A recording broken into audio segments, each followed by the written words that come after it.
Welcome to PHP Podcast. I'm Mike. And this is Orlando, and we're on episode 288. 89. Is it 89? No, 89. 289 in the bag. Wait. No, because last one was 287. Last one was 288.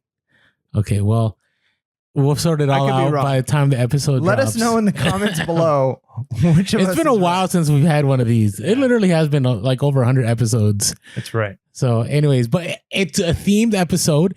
And in this themed episode, we decided to reach out to the reseller community. All of you that follow us on Instagram, you're also on Discord with us, on Facebook and Twitter. And we basically asked a question, if you had an eBay wish list, what would you want eBay to do? Like what improvements on their platform, fees, shipping, listing, anything goes. And so we got a good amount of stuff to talk about today. And before we get talking about all those, two things. One, Rolando's right. It's 287, 288, 288. Jeez, last one's 287. Okay. So in 288 episodes, I missed one. You did. I missed one. Did. I've missed plenty, but you missed one. I'm trying to catch up to you here. And then the other thing is, let us know in the comments below what you wish eBay would do, right? So let us know now. We will probably cover yours, but we might not, right? Don't wait until the end to figure out whether we covered yours. Let us know in the comments right now. Type in what you wish eBay would do, what's something you want them to change, what's a way you would love to see eBay improve in order to help the entire community. Let us know in the comments below. And then if we cover yours, give us a thumbs up. If not, hopefully it starts that discussion. So now, before we get started, there's two disclaimers I wanted to talk about.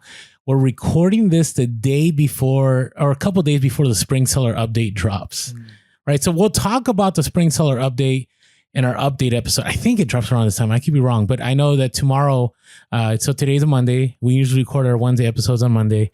And tomorrow, Tuesday, I'll be online at the eBay seller event, and they said they're going to give a preview of the Spring Seller update. So maybe some of the things we talked about here are already going to be taking place.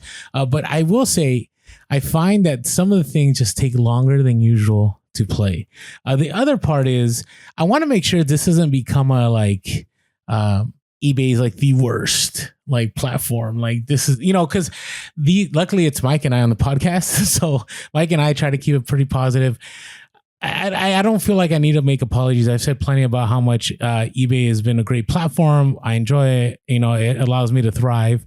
But there's a lot of work to be done. And I noticed that lately on being on Whatnot, right? And I have my own opinions of Whatnot. But what I experienced from Whatnot is that eBay has a possibility of losing a lot of market share to Whatnot. Some people have talked about. I know this Whatnot. I mean, it's funny that you would say Whatnot as opposed to you fight tooth and nail against the fact that companies like Poshmark and other things are taking a huge chunk from eBay. No, okay, but this is different. It's different. This is how it's different. It's instant. And the fact that what I've been recognizing is let's say you end up a haul. Let's say we go on a garage sale on a Saturday morning, right? And you pick up, 100 hats, right? Remember those good old days? I don't know if we get hauls like that anymore, but there were days where you could pick up 100 vintage hats. Now, if you need that money real quick, you could do a Whatnot in a couple of days and sell off all 100 hats right there, right? Instead of having to list it on eBay and then, waiting for the right buyer and having to pay for promoted listings, you just go there. And what I'm seeing is there a lot of people are just going on there trying to make that quick cash. And eBay right now, I feel that there's a lot of things that are making people discontent or unhappy. The right word? Yeah, discontented. Right. It's, the latest, the fact that they're making more money off of sellers than they are on the items that are selling. Yeah. Right. The fact that, managed payments, we'll talk about that in a moment, that managed payments was sold as something that was really great. And there's parts of it that are great, but when people are pining for PayPal again, that's not a good sign, and there's a few things that are concerning to me. And again, I do eBay. I don't even cross-list anymore. I just do strictly eBay. I mean, I do Bonanza, but that you can just import all your listings. It's not that big of a deal. But, there's some things I think if eBay would just take care of some of these things, I think we'd be in a different place. Yeah. So it's true. Do you want us to get us started on the long list here? Yeah. So here's a big one. I think This is that, the easiest. This is the most requested one, even though it's supposed to happen already. yeah, well, and that's probably the reason it's the most requested, right? Is because it's been something we've been talking about, the reselling community has been talking about, and we've been kind of told that it was going to be taken care of for years now. But it is In the last update. It's getting instant payment when somebody makes an offer, right? I mean, pretty much every other company, every other platform does this, and it's really nice when. I mean, Poshmark was the first one that I was like, man, this is amazing. Even as the buyer, I mean, it's a bit of a bummer, but like there's an element of sincerity that you have to have before you make an offer. You're not just like throwing things out there. If I see something I want to buy and I make an offer, I have committed to buy that at that price, and I know that going into it. And that's a very different thing than what happens on eBay. There's times where people make an offer, you accept that offer, and you either get no payment, delayed payment, you get the runaround, you get maybe them trying to bargain even more. And it's like, whoa. You've made this offer. I've accepted this offer. And we should be good to go. And it's different. I mean, we've talked in the past, like if you're at a garage sale, like you might be throwing offers back and forth. And it's not like the moment somebody says yes, and you look at it a little bit more and you're like, yeah, actually, no, never mind. Change. It's different when it's on a platform like this, a store, you're buying it because you're taking it off of the market. As soon as I accept that offer, nobody else can buy it. It's like it's in limbo until you pay for it. So you're holding my item hostage, and that's the complaint a lot of people have is if you don't pay for a day or two and then you don't end up paying at all, that item could have sold in that time period. Like you've taken it away from me, you're holding it hostage, and I can't do anything about that. And so if there was immediate payment, the moment they're submitting the offer, they have to pay for it. It's going to prevent that from happening. And two, it'll make sure that the offers you're getting are more legitimate and serious. People are going to take it seriously before they submit that offer. I mean, you mentioned Whatnot. It's kind of the same thing on Whatnot. They pay right away. I had to put in my payment information, and I know like I might get outbid, but if I don't get outbid on this, I'm paying for it. Like there's no going back. I'm not paying for this item later. The moment it's done, it's out of my hands. I paid for that item. Correct. And I know before there were like, I remember we got all kinds of excuses, right? We had one individual who was an executive that we talked face to face with, and they said, well, it's just a holdover from the days of money orders and so on. Okay, that conversation was like 3-4 years ago, right? And then, we also get the other one. Well, it's kind of a hassle for people to put all their buyer info.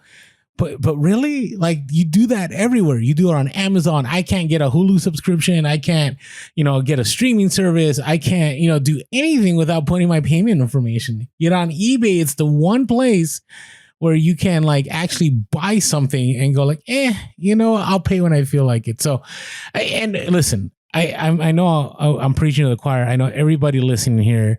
If there's one thing that they wish eBay would change, I think that would be the number one. Yeah. And it's kind of the same way, like even when you buy something online on websites that are retail, or like if you're buying tickets for a concert or something, it holds it for a time period, right? This item in your cart, while you're waiting to put in the payments and the promo codes and all this stuff, it's got a countdown. Wait, that's a great idea. Yeah. 10 minutes left, 9 minutes until this is expired. So that would be fine to like, okay, you're going to hold my item hostage for the next 30 minutes until you make payment.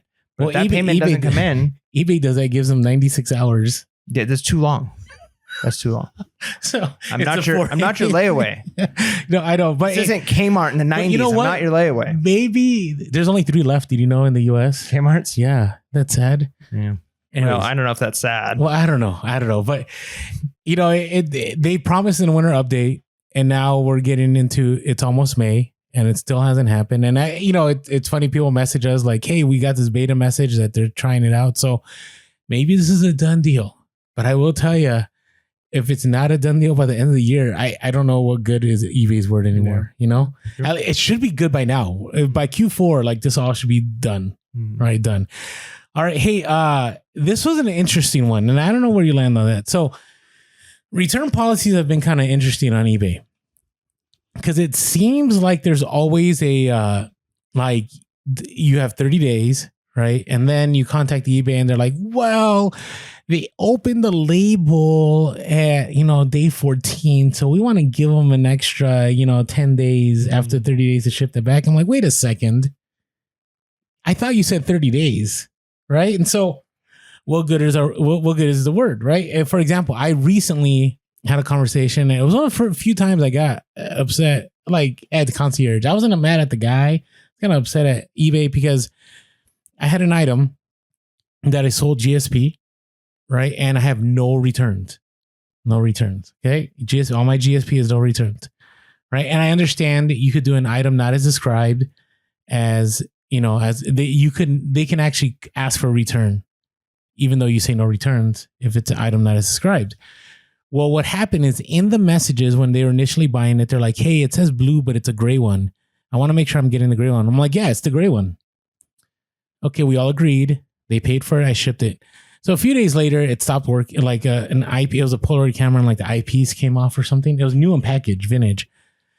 So like, I don't know, 28 days after like the purchase, they contacted me like, hey, I'm really sorry about this, but I really want to return this, and they put in a return request. So I called eBay. I'm like, hey, my policy says no return. They're like, yeah, but they opened as not item as not as described, and you have in your messages there's a discussion about the wrong color.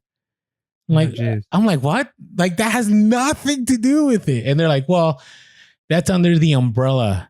So anytime any item is described, you're under the umbrella that they could return it. And I'm like, wait a second. Okay. And so then I started throwing a little bit of clout. I'm like, hey, I talk to hundreds of thousands of people every month, and I push the eBay GSP program, and I tell them how great a program it is. And now you're telling me that the word of eBay is not the word of eBay. And so this person, even though on the returns, like it says no returns, or if I have 30 days, it's going to be after the 30 days. It's not, it's not a big deal. They're like, well, we're not saying we're going to make you return it, but there's a possibility we may make you give them a label. And I'm like, what? Like, okay. Like, so the reason I say this is because I feel that eBay is like all over the place when it comes to returns. Right. And I've bought from Poshmark and I've bought from Mercari, and it's been very clear. Like a Mercari, somebody had said that it's a 3 days. Like after 3 days, if you're not satisfied, if you're satisfied, then that's it. You can't return it anymore. And I think there's value to that. Yeah. Well, part of it is like 30 days is enough time to wear it or use it and abuse it, and then it's ruined. Right. So it's one thing if I bought this item, I got it and it was broken when I got it, or the item was not as described. But if I got it and I used it for the vacation that I was using and I dropped it and the eyepiece fell off the camera, you know what I mean? Like those are two. Well, that's what I suggested. Things. I said, hey, what if the eyepiece fell off because they dropped it? They were like, yeah, but you guys had a conversation about the colors and so falls under item not as described. I'm like, what? Yeah, you should have changed the same galaxy before you sold it. Well, yeah, but did I think there was going to be this kind of drama? Like, did I see this? Now we know. Lesson learned, right? Okay, but here's what I say. I do think eBay 30 days is reasonable. I'm not saying we need to go Mercari 3 days. Okay. I think 30 days, it's the industry standard, right? If I buy stuff, some places are like 90 days, but eBay just needs to be just like adamant. Like we're going to back sellers and this is going to be our policy. If you say 30 days, don't pull the whole, oh yeah, they opened the label on day 29. So let's give them a couple more weeks. Like, no, they're responsible people that bought something. Right? They don't even have to print a label. They just have to pull the QR code at the post office. Like there should be zero excuses. And so I just, I think it just would be nice. Now, somebody had mentioned, let us know in the comments because I'm going to destroy this one. Somebody had mentioned. It's my turn to do one. Oh, okay. All right. Well, maybe I won't do that one then. All right, go ahead. All right. So I think it's a good one. eBay branded boxes.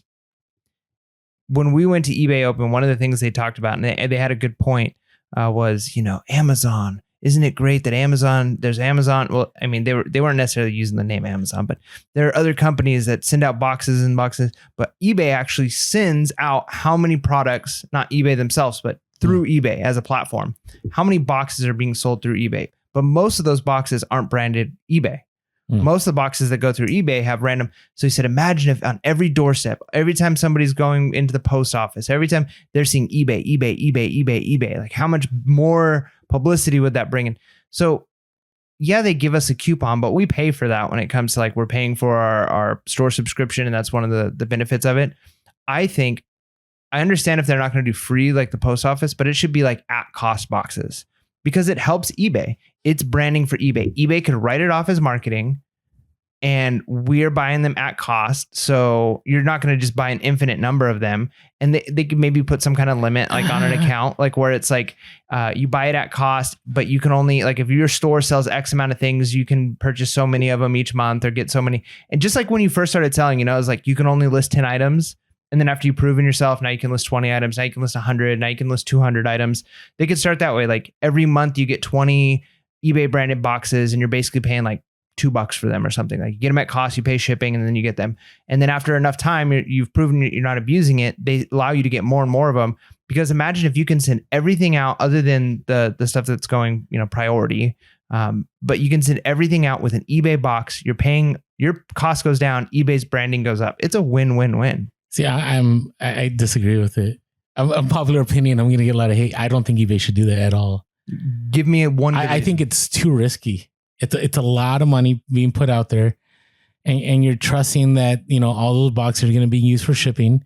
You're also trusting that those, you know, how do you determine who gets the boxes, who doesn't? What I mean, but I think I gave a good example. Like every reseller can get 25 boxes a month at cost. But I think the coupon does that already. But the coupon gives you enough boxes that you sell. You probably go through the boxes you get through your coupon in a week. Yeah, so if you're a top rated seller and you're selling hundreds of items a month, eBay should be begging you to use their boxes. Begging you. Yeah, if you put it under the context of it's advertising, like they're paying for advertising. Yeah, it's their marketing. Yeah, I don't know. I mean, Amazon doesn't do that if you're merchant fulfilled. You know, Amazon, like if you do FBA, they'll ship everything in an Amazon box, but I'm pretty sure that's in their fees that they charge you. Yeah, but it's at cost fees.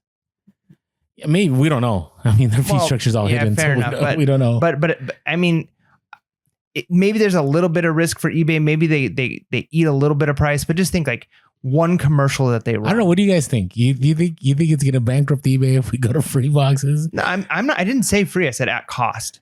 That doesn't hurt eBay at all. But yeah, okay. So right, like if eBay sells their boxes instead of, I don't know, however much you're spending for 25 box of boxes that are eBay branded. Let's say it costs you a quarter of that plus shipping.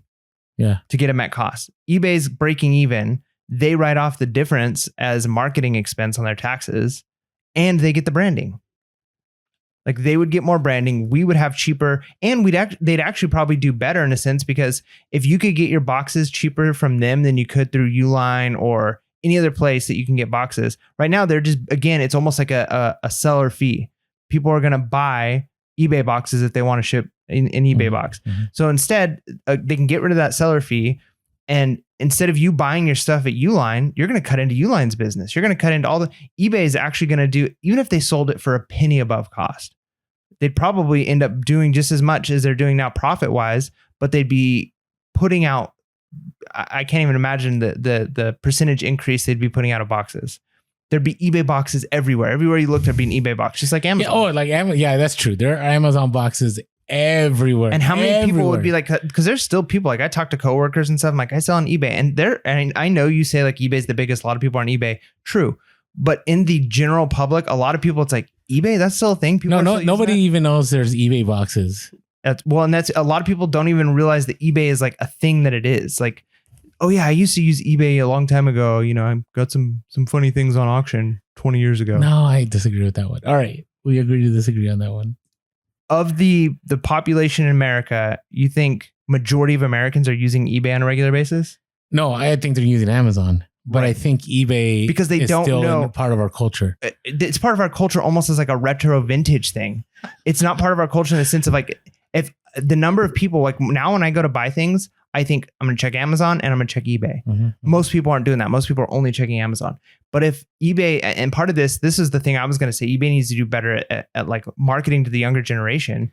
But if eBay could market, if people saw eBay boxes everywhere, people might be like, oh man, eBay. maybe we should check eBay. No, for this. I see that. I mean, that was a discussion. Remember when eBay was going to do like their version of FBA managed Yeah, and I delivery? don't think they need to do that in order to get that. But there market. was a discussion of boxes. Like, okay, all right, I see that.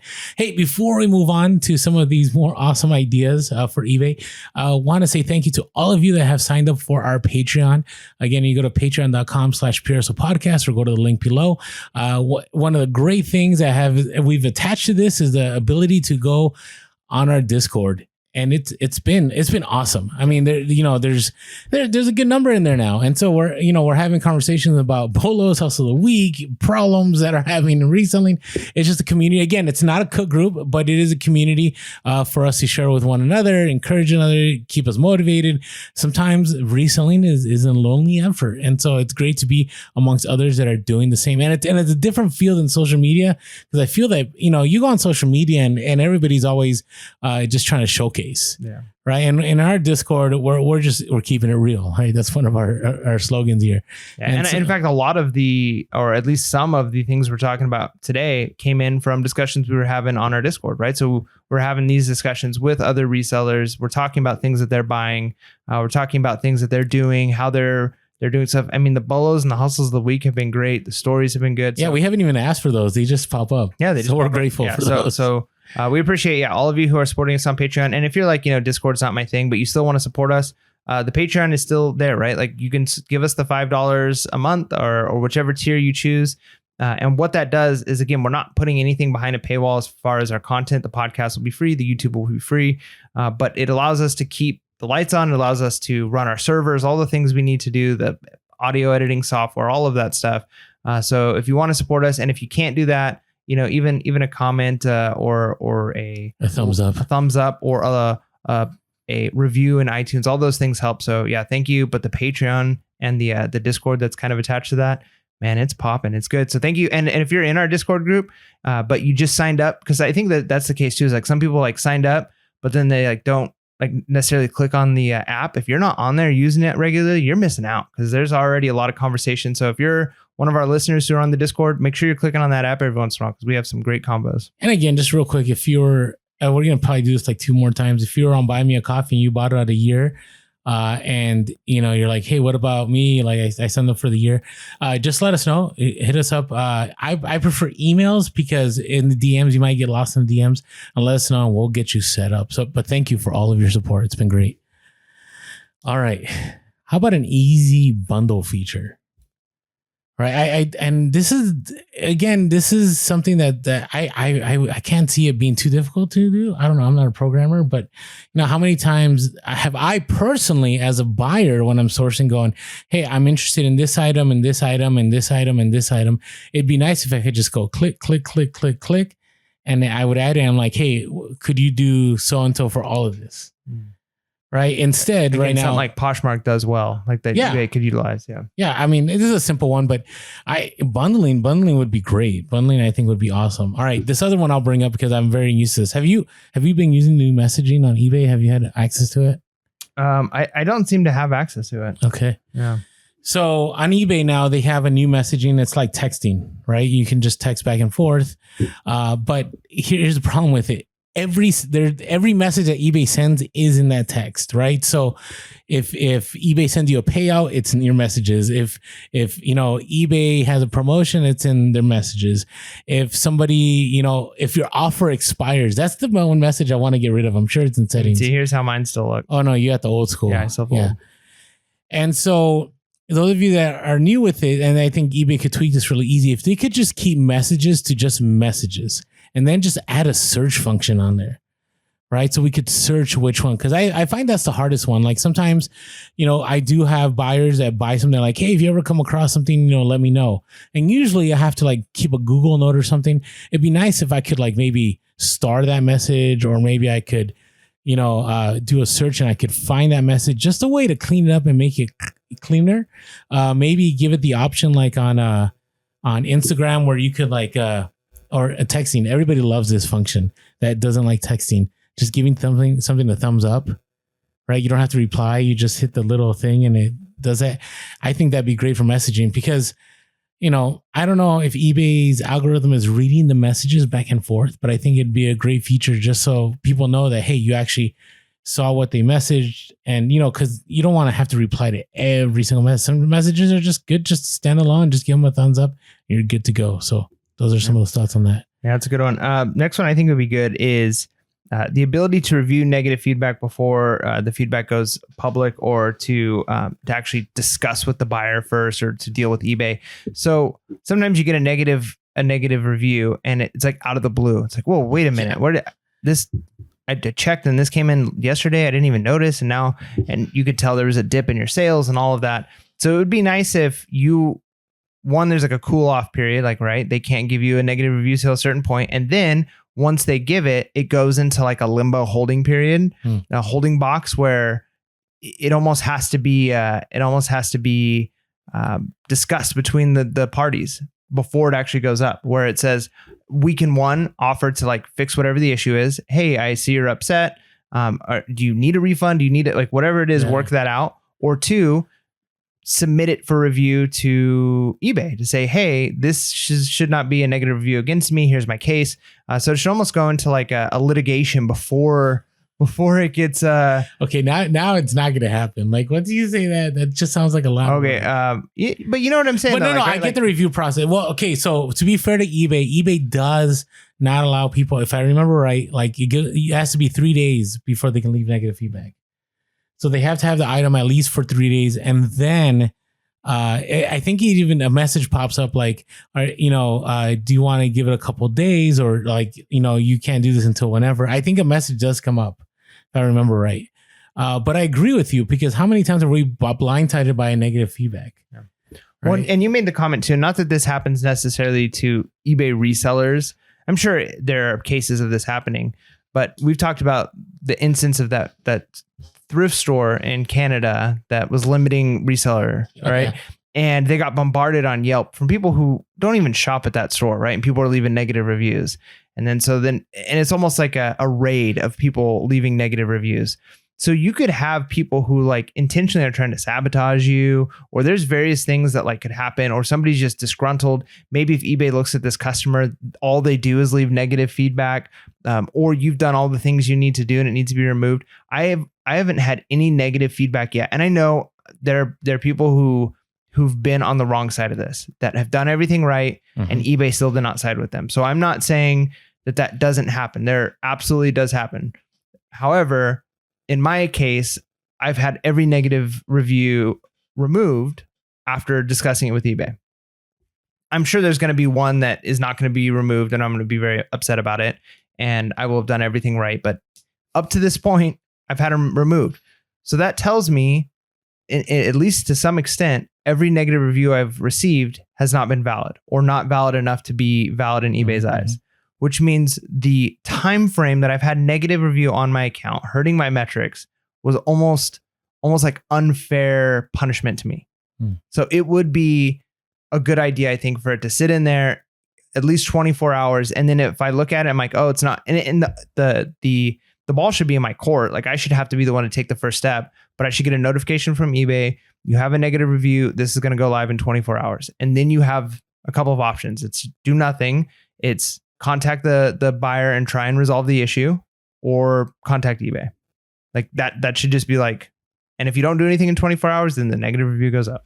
Yeah, I think it's fair. I mean, because you always, and we've mentioned before, like one of the ways to get negative feedback removed is reach out to the seller and try to get it removed, right? And so when you do that, eBay always asks, did you try to work things out with the seller?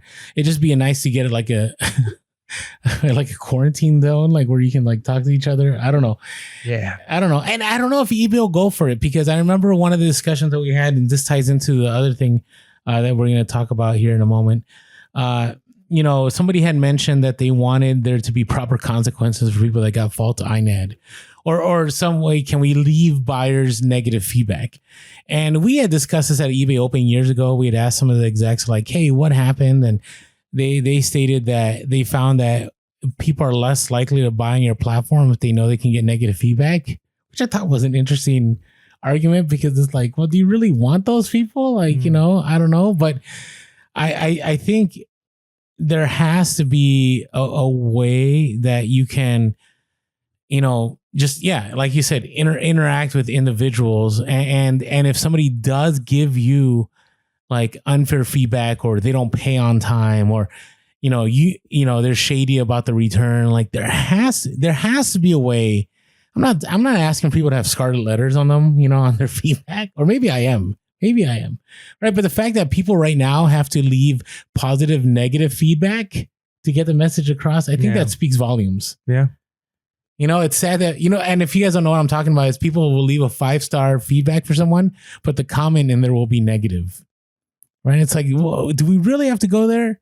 Like, shouldn't it be enough? Or maybe you don't, like, no one gets to see it except you and the buyer, that you left that person negative feedback, and maybe after 3, then they're gone, right? And I know eBay promised Mike and I remember that conversation that eBay opened in 2019 now. It's been a while.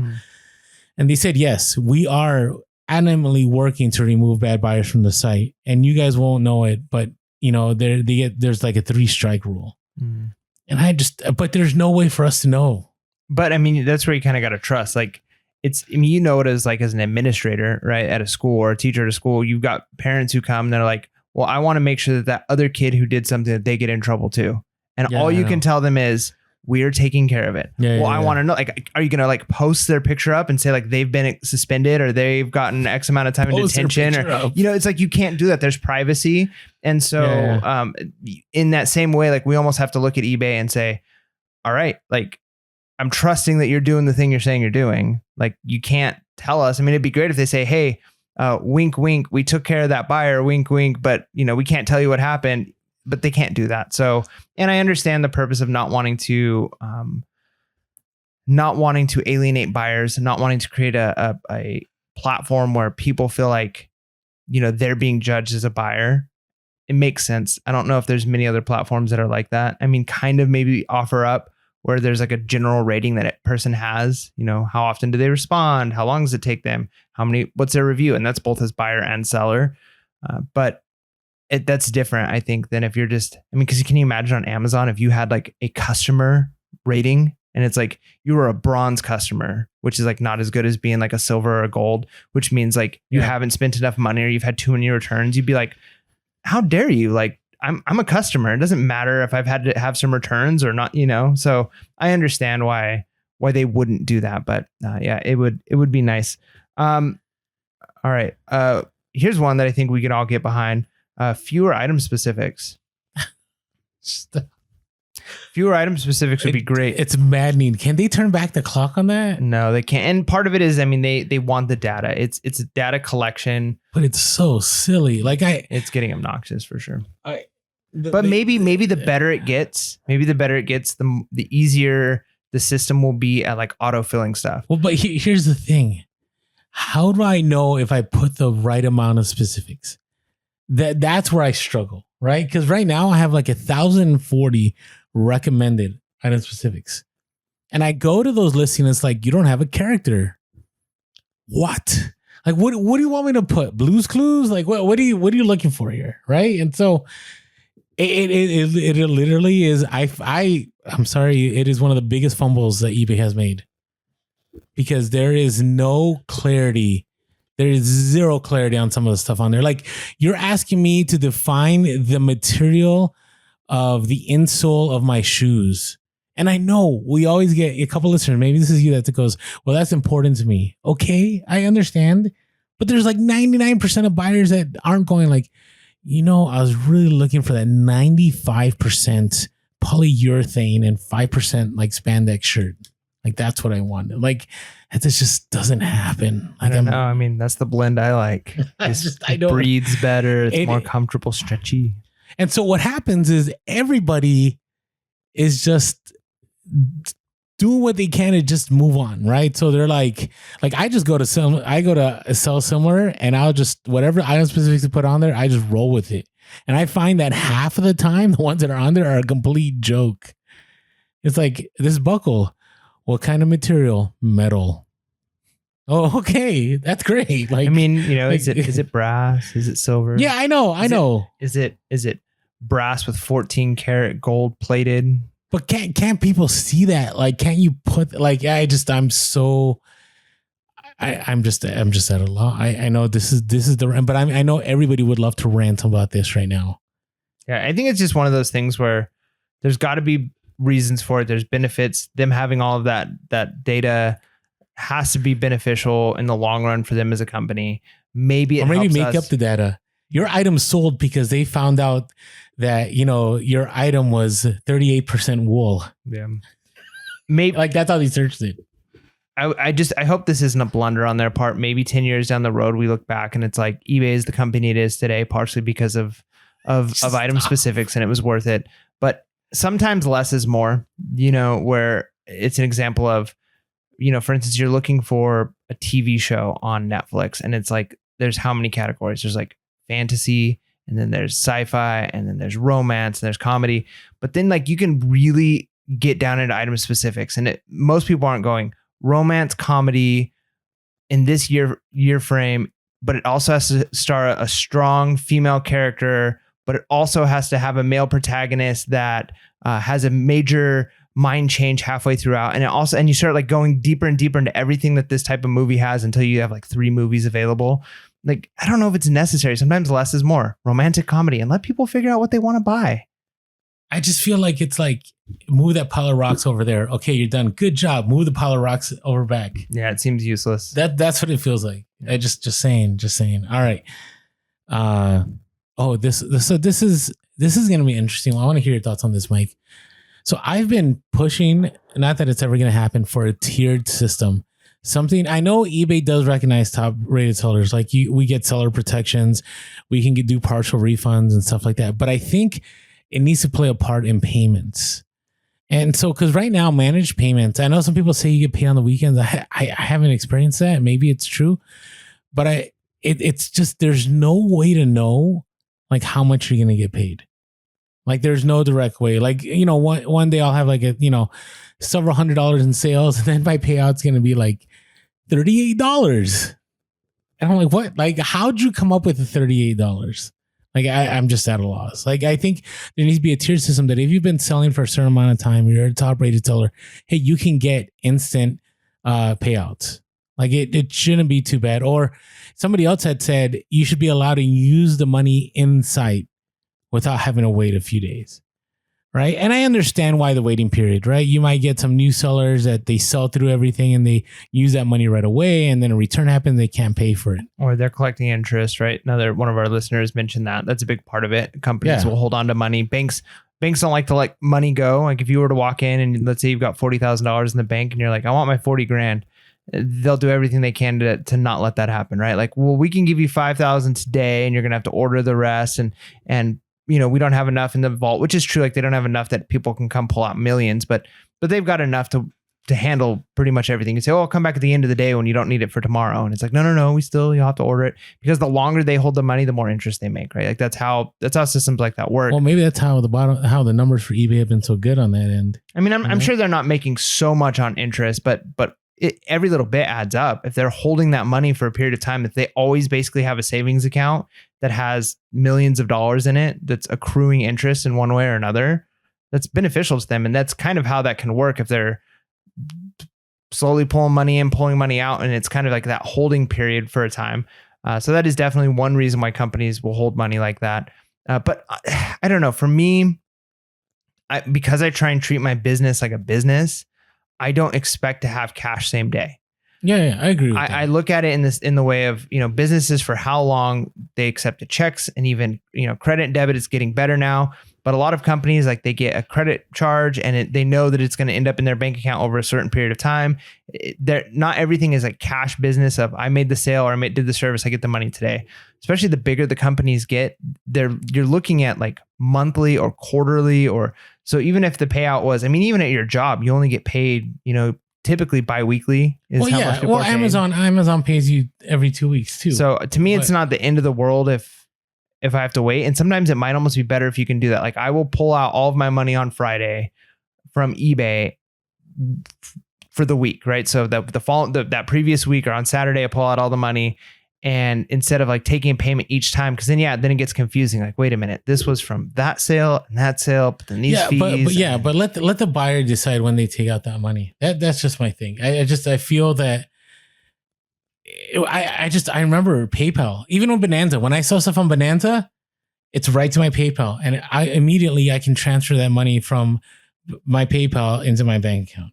At least they don't hold it until after the 30-day grace period. Ugh. I mean, they could do that. Okay, we're not supposed to give bad ideas. I'm trying to like throw a little bit of like leniency and see it from their side of like, at least they're not doing that. It could be worse. I do think, it would be nice. Yeah, why not? Why not make it in today's day and age? There's no reason. People have mentioned things like Venmo and stuff like that. Like, money can be transferred instantly now. We're not in the day and age where it takes a long time to transfer money. So yeah, they absolutely could give it to us today. Why not? Unless there's a reason financially they're holding that money, which there is. But at least they're not holding it for a long period of time. Like it could be worse. All right. Hey, we have a few more of these to go through, but before we do that, we're going to do our hustles of the week. But before we do the hustle of the week, I just wanted to mention, first of all, AmericanBubbleBoy.com. I'm already through another roll, so I have to order some more.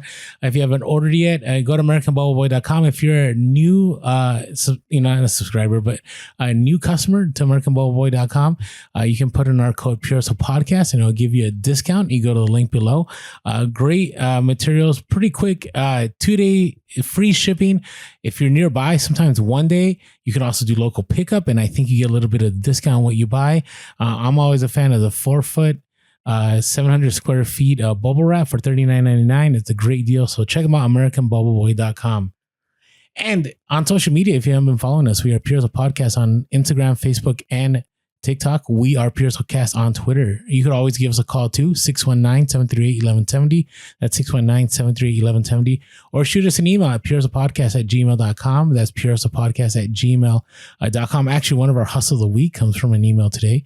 And as always, if you've been listening to the podcast, and it's funny, we have so many thousands of listeners on the podcast, and our YouTube numbers don't even close reflect our podcast numbers, and we're grateful. I mean, we are a podcast initially, yeah. But we'd love it if you jump on over to YouTube and help our numbers there by hitting that subscribe and hitting that like button and that bell notification whenever we drop YouTube videos. Specifically, we always have a Monday minisode that does not end up on the podcast. And last of all, iTunes reviews are always helpful to us. They help us in the algorithm, and appreciate all of you that have written great reviews on there. Yeah. All right, ready to talk about some hustles here? Yeah, here we go. Come on, hustlers. It's the freaking hustle of the week. Yeah. All right, so our first one is an email, and it comes from John and Jackie. So here is their email. Hey guys, we've been selling on eBay for over 20 years, but really made it into a good side gig over the last 3 years. We love the show and still learn a lot from you and love the content. I wanted to share with you some recent sales of the original 1996 Sony PlayStation vintage games we scored at our favorite local thrift. We have a Christian mission thrift on my FedEx route, so that I stop several times a week.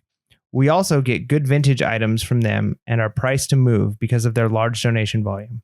I keep a pattern when walking in: hats, shoes, glass case, then toys and hard goods. While walking by the case, they had several original PlayStation games, so stuff before PS1, on top for $3. So I just put them in my basket and moved on to hard goods. I wasn't really finding much, so stopped to scan one that was called Long Box Games from my basket. Was in shock when I zapped the first one and came up with a few $100s in recently sold. Nice. Earlier that morning, my wife asked why I went there so often and just replied that I can get my truck in and out easily, and honestly terrified that I might miss something good. So while scanning, I sent her a pic of what I had picked up with the caption, "This is why I go there so often." I lotted up a few of the less valued games at auction with a $90 result, and the others I individually priced high with a buy it now from the get-go, with a few sales, and eventually revised to with offers on the lower ones or slower ones. My goal was to make $1,000 on the 8 games, but after accepting offers, it ended up at $850. Holy smokes. That's the right. Which of course was excited about. just wanted to say that if your gut tells you to stop at the thrift, then you should probably stop at the thrift. You just never know what you'll end up with. Again, love the podcast and keep up the good work with the real and relevant content. John and Jackie. Man, that's awesome. Long box games. That's definitely a hustle and a bolo. Be looking out for those long box. I've never seen them like live. Crazy. I've seen pictures, but I've never seen them in the wild. And again, yeah, a couple of things here. The fact that this is what Mike and I have talked about, that the store that shall not be named is not a great thrift store anymore. But the ones that are like not chain, but they have huge volume, like those are good ones to go to. Right. And that's where you went and you scored. So, yeah, thanks so much, John and Jackie. Instagram handle is 3 Sons Reruns. Nice. All right, so this is from our Discord. In our Discord, we're also discussing Hustle of the Week. And actually, it's like it's a nice little bolo Hustle of the Week section that we didn't plan on. Some of this we'll definitely not share on the podcast because there's some good ones shared that I'm like, ooh. No, I asked for permission on this one. This one we're sharing, but you know, it's just the tip of the iceberg. So this comes from Biblio Mama in our Discord. Bought a huge lot of used books from a local auctioneer known through networking, and networking is always a way to get stuff. Was going through a large lot and found it valuable and listed it on eBay. Paid 25 cents for the book and sold a Tiano pre-Columbian art and culture book from 1997 for $219.99 free ship. That's crazy. Yeah. And so Biblio Mama is like a bookseller. Like that's her niche. But even she was like, I didn't know what this book was when I first picked it up, right? Like she's bought a lot of books and was going through them and found this one that was super valuable. And we talked before on the show about like paying attention to art books, you know, especially like the big art books. Well, pre-Columbian. I mean, so I'm a Native American history guy. That's what my MA is in. I'm sorry, I just didn't mean to drop in there. Like, here's my expertise, but pin a rose on your nose. No, but even I myself would have looked at that book and I wouldn't have thought nothing of it, right? It looks like some book you buy at Costco or something, you know, like those coffee table books, right? But again, bought the lot, got it for cheap, looked it up, and pre-Columbian stuff though is hard to come by, so I'm pretty sure that's why the value is there. So nice. All right. Our next one comes from Chandra, the IG handle. Shonda, sorry. I'm supposed to wear glasses. I just never do. Okay. IG handle at Secondhand Side Hustle. So went to a garage sale about 3 weeks ago and came across a ton of collectible toys. So arrived early, and when they were bringing stuff out of the house, stopped them from bringing more out and started working to make a deal. Man, that's a way to do it when you're like, whoa, wait, I see you got this. Let's start making a deal real quick before the people show. Before other people start showing up. Yeah. The seller was a former eBay seller looking to downsize, so paid $265 for a huge lot of collectible toys. Paid an average of $5 on each. Okay, so that's not bad. When I heard $265 for a lot of collectible toys, I'm like, well, that's paying up. But when you're averaging $5 a piece, that's not too bad. That's not bad at all. So listed a new in box, not new. I don't. So a new in box is something that's already been opened, but it's new in the box, which you can do on eBay. Gotcha. Okay, I understand. Okay, so new in box, but not new. Ertl Knight Rider, 1/18 scale Joyride kit die-cast car on eBay, and it sold for $345 plus shipping. So I don't math well, but $5 divided by 265. So how many items you picked up? There's a bunch of items, and you were able to sell one of them for $345. One item alone paid for plus profit. Yes, that's a win all around. Which means you've got a bunch of other toys. That's my mathematical exact term. You got a bunch of other toys there, and I'm sure they're probably not all Ertl Knight Riders, but you probably got some money in that lot. So man, good job. Way to do it. It's on our Instagram, and it's a pretty sweet. I'm an 80s kid, 80s, 90s kid. So seeing a kit, you know, from Ertl's a bolo, secondhand side hustle. If you check out that card, it's pretty sweet. So, all right. So I'll share my hustle week because it kind of ties into what Shonda had done. I'm a big believer that you can actually get scores from resellers at garage sales. Yeah, sometimes I'm afraid and you just walk away because you're like, eh. Yeah, every once in a while. Like there was one here in a local area here that was selling like vintage toys, and they had like listed it out and put how much each one was worth. And I'm like, okay, this one's not good. But I had, if you caught us on, it's on a YouTube. Last time I did a garage sale YouTube, but the last one I did, I showed up early and it was a reseller. And they were offloading all kinds of stuff. And I paid $225, I think, for everything. And I sold one of them was like a new and sealed like Lionel Trains thing. And I sold that for $140. And then I sold another shirt for like $50. And I sold something else. I mean, it was crazy profit. All this is from another reseller. Well, one of the items on there was a jacket, a woo-wear, like Wu-Tang, like cash rules everything around me kind of deal. If you guys know who Wu-Tang is. And so I didn't know that Wu-Tang had like their own brand of clothing, but I guess it was at some time being sold. Maybe it's still sold. I don't know. But they had like this hunting camo jacket. And it was new with tags. And my average cost for everything was $5. And I listed this one high because mine was the only one new with tags and turned that $5 into $112 plus ship on eBay. So that's my hustle of the week. Nice. All right. Mine is not a incredible profit, but it's one that's been like a slow burn for me. It's been just bringing in money consistently over time. So a while back, and I think it was again one of our YouTube videos of garage sales. So we need to get back into making those. Those are fun. I know. I've just been busy, man. Been busy for sure. But I was at a garage sale and I picked up a box of like manga and comics. And normally I've got like prices and certain manga that I'll pick up. And same thing with comic books. I try to steer away from comic books because I don't know enough about them. But these were not like the typical like regular comic books. These were like the full collections, like where you get like a whole series and like one big paperback. And I paid, I want to say it was $5 or $10. It was one or the other. I'd have to watch the video for a whole box of them. And it was such an amazing deal because I had pulled like one item from it when I was kind of looking at it and I scanned it and I'm like, oh my gosh, I could sell this for like 30 or 40 bucks, this one book. And I pulled like 2 or 3 more like that. And I'm like, all right, I'm just going to ask how much and I'm going to be able to profit on this. And one of the books that was in there was and there was like 3 or 4 of this certain brand, Cyborg 009. And I sold this one, Cyborg 009 volume 7 for $40 with $3 shipping. And so just to think like a buy like that where I'm paying $5 for probably like 30 plus books. Yeah, that's wild. And they're selling anywhere from 10 to I've sold some of them over $70. Mm-hmm. Like that's just a killer, right? And they're not selling every day, but you know, once every month or two I get a sale and it's like bingo, right? Like it just comes in and it just feels good to know that big purchase at a super low price is just consistently paying. So that is why it is the hustle of the week. Yeah, well, it goes back to you learn the niche. Right. You understand, like I'm not going to pick up manga books. I'm not going to pick up comic books. I just don't know, but you can, and you know what they're worth. And so again, I've always advocated learn a niche, 2 or 3 or 4 or 5, and you're going to be good. You'll be good. So, all right. Hey, another thing that's been very good to us has been School Shaver. So whenever we go out there and sometimes we're in a rush, you know, for me, it's always a rush trying to get to a church on Sunday morning. And I got like a 40-minute drive. And all I need is the Skull Shaver is for 2 minutes on that ride. Not even 2 minutes, 90 seconds. And I'm able to get that clean cut look and look fresh for church. So if you haven't yet checked out Skull Shaver, go to skullshaver.com. Use our promo code HUSTLE with the capital H. Give you a discount, helps you out, helps you get that clean cut.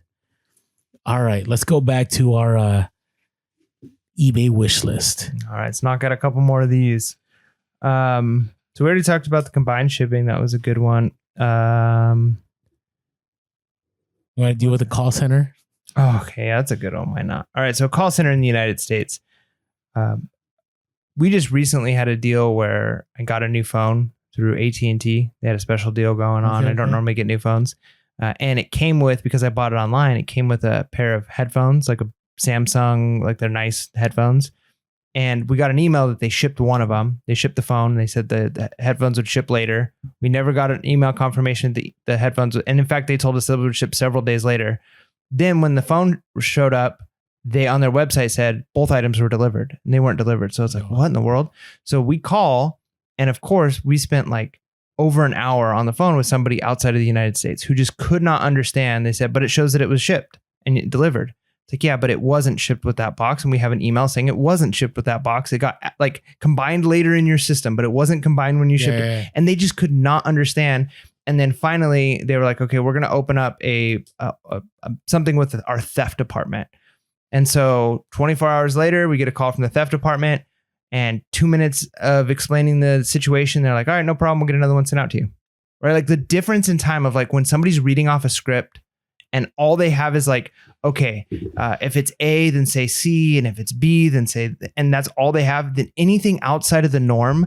And it just like blows their mind, and they don't know how to respond to it because they don't have every possible situation. So they just pick something. You'll have this happen on this. And it's like, well, no, that's not this issue I'm having. And so that everybody knows that experience. Everybody's had those experiences with call centers that are outside of the United States. And so when you're calling eBay and you've got concierge, it's like amazing. And if you don't have concierge, it's like, oh my goodness, I'm explaining this over and over and nobody's understanding what I'm trying to say. And it's frustrating. So yeah, the more people that you can speak to that understand and can make decisions, because that's part of it too. When it's just a person in a call center and they literally have like a script to read and like 5 options that they can choose from, they've got no freedom to really resolve issues. So having call centers in the United States, having more call centers, it costs more. That's really what it comes down to. I think some people would be willing to pay to get like top tier, like. But see, the thing is, they wouldn't be able to cover the cost from like people saying like, hey, I mean, you would be, no, I don't agree. No. Okay. I don't agree that it's like, if you're an average seller and it's like, you want to call, if you pay $5, you can speak to our US. No. If it's like part of your like month, like if you get a store subscription, it's like part of your store subscription.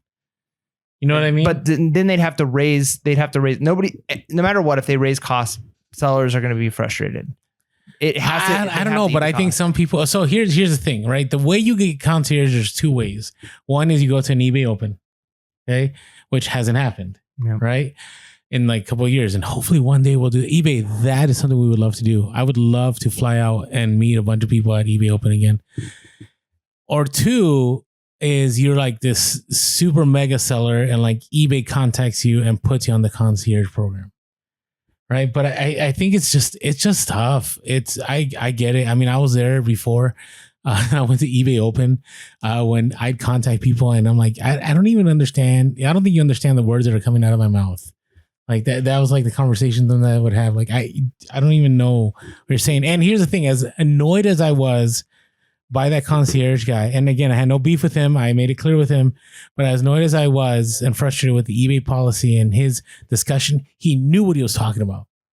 When I started, I mean, I got into everything. I got into like managed payments with him. I got into eBay returns, global shipping, and he knew it all. He didn't look at a script. He probably was a reseller. I don't know. But he knew, and I wish that was the same for everybody on eBay, because I know a lot of you contact us and you get frustrated and you're like, Orlando, what do we do? And then I send you over to eBay for Business on Facebook, and now I'm hearing that that's not even reliable. And so there just has to be a way to be reliable. But make sure, we've said this before, you're not calling all the time. I think that causes a problem. You know, I think that happens last time. The guy said something like, we've helped you out a lot. And I'm like, what? Like you keeping track? Like, oh, they're keeping track. Like I never call. And so is everything on there? Like, oh yeah. Every call, it's logged. Anyways. All right. It's color coded. Your name pops up a certain color. I thought this one was pretty cool. Somebody said, I think this happens on Mercari or some of the other platforms. If there are offers out on an item, like it has it on the listing. I think that'd be pretty cool.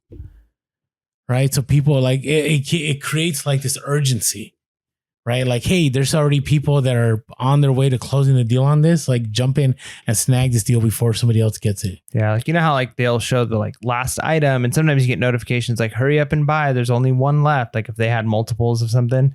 Yeah. There should almost be like a message that gets sent out where if it's in your cart or you've looked at it, where it sends you a message. I mean, it would be great if it's on the listing, but even a message sent out. This item has 2 offers placed on it. That might get people to go, oh, I better buy it real quick. I mean, there's a lot of things. Like even like if it's a repeat buyer, like let us know it's a repeat buyer, right? I'm willing to go lower on an offer if it's a repeat buyer, right? But I don't know. I mean, I sell hundreds of items, right? Every month, like thousands. I mean, I don't know. I have no way. You don't know them all? No. You gotta know them all, man. I don't.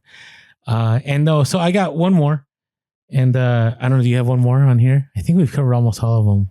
Let's hear what you got. I don't know. Mine's not, maybe it's not a good one. Maybe you got something better, but I've been saying this for so long. I wish on the send offers that you had different options.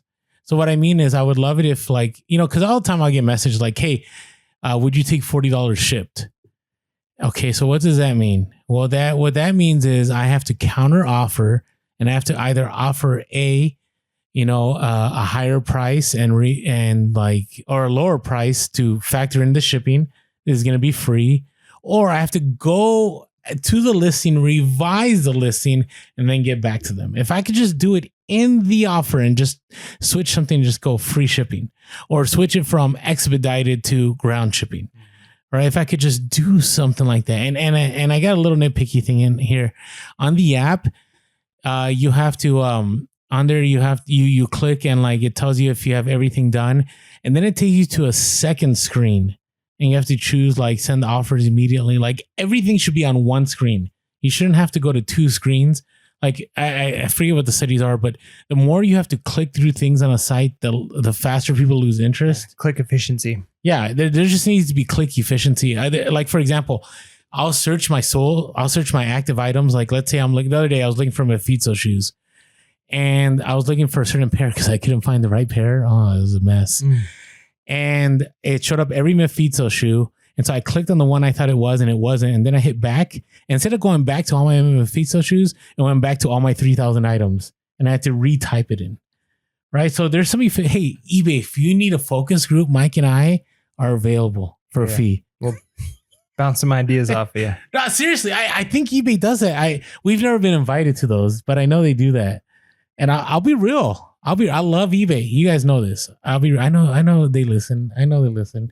So, anyways, that's my eBay wish list. Yeah. All right. And my last one I think is a good one is not charging for scheduled listings and free if you have a store. I think this is a good one because I've tried to do a couple of auctions where it's like, all right, I want to auction off like items that are stale. I want to move this inventory. I want quick cash. But I know, like everybody knows, I don't want my auction to end on Wednesday at midnight, like when I'm up late, like, oh, I should put these things on auction. Like I want it to start and end at a certain time. So the only way I can do that is if I schedule it out. So I can either schedule it and pay for it, or I can wait until Sunday at 5 p.m. and then start listing them really fast. So that the 7 days, the next, that's just obnoxious. Like I have a store, I'm a seller. Let me pick when it goes live. Like it doesn't seem like it should be that big of a deal. They shouldn't be charging me for that. No, I agree. It's just the most basic thing. It's so funny. Like it sounds like the old school eBay days. You don't remember these days, but you used to have to pay like if you went over a certain amount of pictures. Oh yeah, pictures, title length. Yeah, all that. How many characters you put in? And I think eBay finally realized like it wasn't worth it. Do you want flashing bold in your title? Oh, that one's still there. Why is that still $1? Or like, isn't one of them like $3 if like you choose for a bold title? It's like, I don't think I've ever seen a listing with bold. I want colorful. I want emojis in my listing. All right. Before we get kind of crazy here, I just want to say thank you to all of you for tuning in to the end of the podcast. As always, make sure to check out our Patreon, patreon.com/PRSPodcast. Jump in our Discord and hope you all have a great week of sales. Make sure to keep it real, relevant, and reselling late. Peace.